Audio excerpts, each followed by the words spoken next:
Hi friends, ಇವತ್ತಿನ mini ಬ್ಲಾಗ್ನ share ಮಾಡತ್ತೀನಿ. ಬೆಳಿಗ್ಗೆನೇ ಆದಿತ್ಯಗ ಸ್ನಾನ ಮಾಡಿಸಿ ರೆಡಿ ಮಾಡಿದೆ.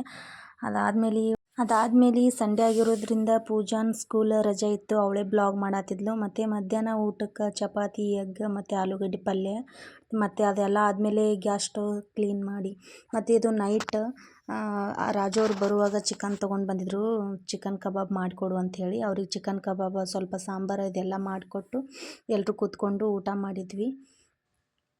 ಮತ್ತು ಆದಿತ್ಯಂದು ರಾಗಿ ಹಿಟ್ಟು ಖಾಲಿಯಾಗಿತ್ತು. ಅದಕ್ಕೆ ಪುನಃ ಮಾಡ್ಬೇಕಂಥೇಳಿ ರಾಜು ಅವರು ಗೋಡಂಬಿ, ಬಾದಾಮಿ, ಪಿಸ್ತಾ ಇದೆಲ್ಲ ತಂದಿದ್ದರು. ಅದಾದಮೇಲೆ ಮತ್ತೆ ಬ್ರೆಡ್ಡೆಲ್ಲ ಖಾಲಿಯಾಗಿತ್ತು. ಒಂದು ಪ್ಯಾಕೆಟ್ ಬ್ರೆಡ್ಡು ಮತ್ತು ಸ್ವಲ್ಪ ಪ್ಲೇನ್ ಕೇಕ್ ಮತ್ತು ಹನಿ ಕೇಕ್ ಎಲ್ಲ ತಂದಿದ್ದರು. ಆಲ್ರೆಡಿ ನಮ್ಮದು ಊಟ ಆಗಿತ್ತು, ಹೊಟ್ಟೆ ಫುಲ್ಲಾಗಿತ್ತು. 4 ಜನ ಶೇರ್ ಮಾಡ್ಕೊಂಡು ತಿಂದ್ವಿ. ಇವತ್ತಿನ ಫುಲ್ ವ್ಲಾಗ್ ಆಲ್ರೆಡಿ ಅಪ್ಲೋಡ್ ಮಾಡೀನಿ. ಹೋಗಿ ಪ್ಲೀಸ್ ಎಲ್ಲರೂ ನೋಡಿರಿ, ಸಪೋರ್ಟ್ ಮಾಡಿರಿ. ಒಂದು like, share and comment, subscribe ಮಾಡಿ.